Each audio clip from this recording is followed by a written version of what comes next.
Hello friends, मैं धुलेश्वर सिंह। मेरा YouTube channel political with Dhuleshwar पर आपका स्वागत है। फ्रेंड्स, हमने कल चर्चा की थी पॉलिटिकल साइंस के जो 6 तारीख का जो एग्ज़ाम हुआ उसको लेके। उसका हमने एनालिसिस किया, पेपर के स्तर की हमने बात की, आरपीएस इसमें क्या सुधार कर सकती है वो भी हमने बात की। अब वो कहते हैं ना, बीती ताही विसार दे आगे की सुध ले। हमको भूत में नहीं जाना, जो हो गया उसको हमको छोड़ना, आगे बढ़ना। और जिन स्टूडेंट्स के 40% से ऊपर नंबर आ रहे हैं या 40% के थोड़ा सा ऊपर या 40% जो नंबर ला रहे हैं वो स्टूडेंट इसमें लेक्चरर बन रहे हैं, नो डाउट। आपको अग्रिम शुभकामनाएं मेरी तरफ से। हाँ, दोनों पेपर आपको क्वालिफाई करने होंगे, लेकिन जो पॉलिटिकल का पेपर है उसमें 40% अगर आपके नंबर हैं तो आप श्योरली इसमें सेलेक्टेड है। अब हम आगे की रणनीति की चर्चा करेंगे। और पॉलिटिकल साइंस स्कूल व्याख्याता की तैयारी करने वाले स्पेशल जो बच्चे हैं, जो अभी जैसे नए बच्चे आएंगे अभी बीएड होने के बाद में, जो फ्रेशर बच्चे आते हैं, उनके एक जज्बा होता है दिमाग में कि हमको पॉलिटिकल साइंस मेरी अच्छी है, कॉन्स्टिट्यूशन मेरा अच्छा है और मुझे पॉलिटिकल साइंस से आगे की जो है फर्स्ट ग्रेड के लिए मुझे अप्लाई करना है, मुझे तैयारी करनी है, प्रिपेयर मुझे होना है और मुझे प्रिपेयर करना है। ठीक है, बहुत अच्छी बात है। लेकिन फ्रेंड्स, कई बच्चे हैं कॉलेज में जाते हैं, कॉलेज में हम सीरीज़ भी पढ़ते हैं तो सीरीज़ के माध्यम से भी पास हो जाते हैं, लेकिन ऐसा नहीं है। अब हमको पॉलिटिकल में कॉन्स्टिट्यूशन का एक पार्ट होता है। अब यहाँ पॉलिटिकल की 6 ब्रांच चलती है, उसमें कॉन्स्टिट्यूशन का अपना एक अलग महत्व है। लेकिन यहाँ केवल कॉन्स्टिट्यूशन से स्कूल व्याख्याता या प्रोफेसर, आगे आने वाली जितनी भी बड़ी एग्ज़ाम्स है, चाहे आप पीजीटी में जाने की कोशिश कर रहे हो या आप केंद्रीय विद्यालय पीजीटी में, स्कूल लेक्चरर के लिए आपको हमारी पूरी 6 ब्रांच है उन पर पूरी पकड़ बनानी पड़ेगी। तो हम सबसे पहले इन 6 ब्रांचों की बात कर लेते हैं। लेकिन सबसे पहले मैं एक ज़रूरी बात बताऊंगा। इन 6 ब्रांचों से पहले जो नए बच्चे आए हैं उनको एनसीईआरटी का अध्ययन करना बहुत ज़रूरी है। 11th और 12th की जो एनसीईआरटी बुक है उनका गहनता से अध्ययन करें। एक बार नहीं, 2 बार करें, 2 बार नहीं, 3 बार करें, 3 से 4 बार भी हम उनका अध्ययन करें तो उनसे हमारा जो बेस है, हमारी समझ विकसित होगी एनसीईआरटी से। और जैसे ही हमारी एनसीईआरटी क्लियर हो जाती है, एनसीईआरटी को हम अच्छे से तैयार कर लेते हैं, उसके बाद में हमको आगे बढ़ना है। और हमको सबसे पहले वेस्टर्न पॉलिटिकल थिंकर्स पढ़ने हैं। और जो वेस्टर्न पॉलिटिकल थिंकर है इसमें सबसे पहले जैसे प्लेटो है, अरस्तु है, सीक्वेंस में हमको पढ़ना है। फिर मैकियावेली आ जाता है, फिर थॉमस होब्स आ जाता है, फिर जेएस मिल है, रूसो है, जर्मी बेंथम है, जेएस मिल है और मार्क्स है। इनका अध्ययन करना है हमको वेस्टर्न पॉलिटिकल थॉट में। फिर हम आते हैं इंडियन थिंकर पे। इंडियन थिंकर में हमको सबसे पहले देखना है कौटिल्य। और अच्छी बात है अगर कौटिल्य से पहले हम मनु देख लेते हैं तो, नहीं तो कोई बात नहीं है। और हमारे जो है 12th जो लेक्चरर है, 11th 12th जो लेक्चरर के लिए अप्लाई कर रहे हैं उनके लिए सबसे पहले कौटिल्य देखिए। कौटिल्य के बाद महात्मा गांधी जी को देखिए, जवाहरलाल नेहरू जी को देखिए, भीमराव अंबेडकर को देखिए, राम मनोहर लोहिया जी को देखिए। और इसके बाद जैसे ही हम आगे बढ़ते हैं राजनीति विज्ञान, और राजनीति विज्ञान में हम आते हैं राजनीतिक सिद्धांत और अवधारणा, political theory and it's concepts. तो हम जो पहले पढ़े हैं वो वेस्टर्न पॉलिटिकल थिंकर्स, इसके बाद में हमने इंडियन पॉलिटिकल थिंकर्स को पढ़े। फिर हमको सीक्वेंस में अगले स्टेप में बढ़ना है आगे, और उसमें हमको राजनीतिक सिद्धांत पे जाना है, पॉलिटिकल थ्योरी पे। और पॉलिटिकल थ्योरी में जैसे हमको राजनीतिक सिद्धांत और जो अवधारणाएं हैं उसका अर्थ, राजनीतिक सिद्धांत का अर्थ और उसकी उपयोगिता, मीनिंग एंड यूटिलिटी के बारे में हमको जानना होगा। फिर हम जो है व्यवहारवाद और उत्तर व्यवहारवाद, जिसे इंग्लिश में कहते हैं बिहेवियरिज्म एंड पोस्ट बिहेवियरिज्म, इसमें आगे बढ़ना है। फिर हम राजनीतिक सिद्धांतों का उत्थान और पतन के बारे में पढ़ेंगे, इनका कैसे रिवाइवल हुआ, इनका कैसे डिक्लाइन हुआ, इनके बारे में हमको देखना है।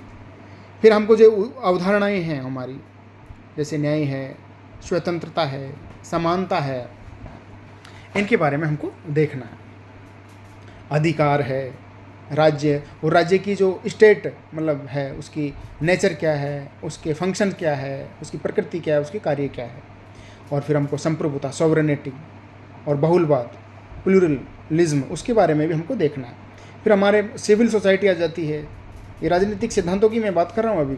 सिविल सोसाइटी जिसमें हम कहते हैं नागरिक समाज है, अधिनायकवाद है, डिक्टेटरशिप है और सेकुलरिज्म है, यानी पंथ निरपेक्षता है। फिर हम आगे जैसे ही बढ़ते हैं तो हमको पॉलिटिकल थ्योरी को कंप्लीट करने के बाद में हमको कॉम्पेरेटिव पॉलिटिक्स में आगे बढ़ना है। कॉम्पेरेटिव पॉलिटिक्स मतलब तुलनात्मक राजनीति एवं इट्स इंस्टीट्यूशंस, मतलब इनकी संस्थाओं के बारे में हमको जानना है। अब हमारा जो राजनीतिक व्यवस्था है, पॉलिटिकल सिस्टम क्या है, इसके बारे में देखना है। विभिन्न विचारकों के अलग अलग मत है, इसके बारे में हमको पढ़ना है। फिर जैसे राजनीतिक व्यवस्था के बारे में हम पढ़ना शुरू किया, उसके बाद में संरचनात्मक और प्रकार्यात्मक मतलब स्ट्रक्चरल और फंक्शनलिज्म के बारे में हमको देखना है। फिर हमको राजनीतिक विकास के बारे में देखना है, पॉलिटिकल डेवलपमेंट के बारे में देखना है। फिर हमको पॉलिटिकल कल्चर, राजनीतिक संस्कृति के बारे में देखना है। फिर हमको संघात्मक और एकात्मक व्यवस्था के बारे में जानना है।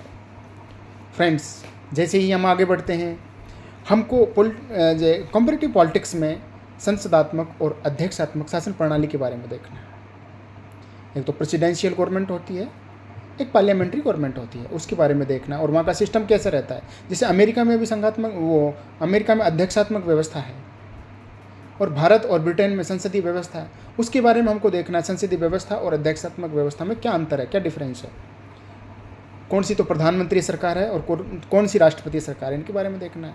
फिर हमको शक्ति पृथक्करण और नियंत्रण और संतुलन, इसके बारे में देखना है। शक्ति पृथक्करण मतलब power check, power and balances, separation of power की हम बात कर सकते हैं इसमें, तो इनके बारे में हमको देखना है। फिर हमको प्रतिनिधित्व के सिद्धांत देखना है, थ्योरी ऑफ रिप्रेजेंटेटिव्स, इसकी हमको जो है थ्योरी के बारे में देखना है। फिर हमको पॉलिटिकल पार्टीज़ के बारे में पढ़ना है। पॉलिटिकल पार्टी जिनको हम राजनीतिक दल कहते हैं, और राजनीतिक दल में हम बात करें, ब्रिटेन के हमको देखने हैं, अमेरिका के हमको देखने हैं, फ्रांस के हमको देखने हैं, स्विट्ज़रलैंड के हमको देखने हैं। इसके बाद में हम प्रेशर ग्रुप, और प्रेशर ग्रुप का जो माहौल है वो हम अमेरिका में देखते हैं। ब्रिटेन के और अमेरिका के प्रेशर ग्रुप जो दबाव समूह, उनमें क्या अंतर है, इनके बारे में हमको देखना है। और तुलनात्मक राजनीति के अध्ययन में हम आगे जैसे ही चलते हैं तो हमको विधायिका, कार्यपालिका और न्यायपालिका, इनके बारे में भी देखना होता है। ब्रिटेन, फ्रांस, अमेरिका, स्विस की जो है यहाँ की न्यायपालिका के बारे में देखना है। फिर ब्रिटेन, अमेरिका और फ्रांस की यहाँ की एग्जीक्यूटिव मतलब कार्यपालिका के बारे में देखना है। यहाँ की जुडिशरी सिस्टम क्या है ब्रिटेन, अमेरिका, फ्रांस का, इसके बारे में भी हमको देखना है। फ्रेंड्स, जैसे ही हम आगे बढ़ते हैं राजनीति विज्ञान में, पॉलिटिकल साइंस में, हम IR में जाते हैं, इंटरनेशनल पॉलिटिक्स, अंतर्राष्ट्रीय राजनीति की हम बात करते हैं। इसमें अंतर्राष्ट्रीय राजनीति और इसके अध्ययन के उपागम क्या है, राष्ट्रीय शक्ति क्या है, शीत युद्ध और शीत युद्ध का अंत क्या है, समकालीन विश्व में अमेरिकी प्राधान्य क्या है, अमेरिकन हेजेमनी कैसे स्थापित हुई, पहले कैसे द्विध्रुवीय व्यवस्था थी, फिर यूनिपोलर हो गई, बिपोलर से यूनिपोलर हो गई। इस प्रकार हमको राजनीति विज्ञान में अंतर्राष्ट्रीय जो है संबंध है, जैसे संयुक्त राष्ट्र संघ है, आसियान है, दक्षेस है, भारत के पड़ोसी देशों के साथ कैसे संबंध है, भारत के अमेरिका के साथ क्या संबंध है, गुट निरपेक्ष आंदोलन नेहरू, टिटो वगैरह ने जो शुरू किया था उनका, फिर यूरोपियन यूनियन, यूरोपीय संघ के बारे में हमको देखना है। जैसे ही हम आगे बढ़ते हैं फिर हमारा आता है संविधान, जिसको हम कहते हैं भारतीय राजनीति व शासन व्यवस्था, जो हमको अच्छे से आता है। सब बच्चे इसके लिए उत्सुक होते हैं, लेकिन दोस्त एक बात बता सकता हूँ मैं आपको कि जो हम आज संविधान पढ़ते हैं, अनेक गाइड लेके आते हैं, लेकिन उससे काम नहीं चलेगा। यहाँ बेयर एक्ट की शब्दावली उठ के आती है एग्ज़ाम में, तो हमको उस हिसाब से हमारी जो है स्ट्रेटजी तैयार करनी है। जैसे सबसे पहले जैसे राजनीति विज्ञान में हम जो संविधान की बात करते हैं, तो भारत में राजनीति और इसमें राजनीतिक दल के बारे में देखो, वहाँ की दलीय प्रणाली के बारे में देखो, भारत में लोकतंत्र एवं जाति मतलब भारत में डेमोक्रेसी और कास्ट का क्या सिस्टम है, इसके बारे में भी देखो। भारत में न्यू सोशल मूवमेंट जो नव सामाजिक आंदोलन है, उनके बारे में देखो। भारत में राजनीतिक सहभागिता, पॉलिटिकल जो है पार्टिसिपेटरी है, उसके बारे में देखो। मतदान व्यवहार में देखो, क्षेत्रवाद देखो, एवं राष्ट्र निर्माण के समक्ष क्या चुनौतियाँ रही है भारत में, उसके बारे में देखो। फिर हमको देखना है संविधान सभा के बारे में देखना है, प्रस्तावना, हमारे संविधान की प्रस्तावना क्या है, ये कितनी इंपॉर्टेंट है। प्रस्तावना से बहुत क्वेश्चन आते हैं, लेकिन प्रस्तावना के बारे में हम गहराई से पढ़ते नहीं हैं। तो हमको जो है यहाँ की प्रीम्बल जो कहते हैं हम, जो प्रस्तावना के बारे में हमको देखना है। फिर भारतीय संविधान की विशेषताएं, कैरेक्टरिस्टिक्स ऑफ इंडियन कॉन्स्टिट्यूशंस, इसके बारे में देखना है। DPSP जिनको कहते हैं हम राज्य के नीति निर्देशक, इनके बारे में देखता है। और इसके अलावा भारतीय संघवाद, इसके बारे में हमको देखना है फ्रेंड्स। फिर भारतीय राजनीति एवं शासन व्यवस्था में 3 प्रकार की यहाँ प्रणाली है, संघीय सरकार है, राज्य सरकार है, स्थानीय सरकार है।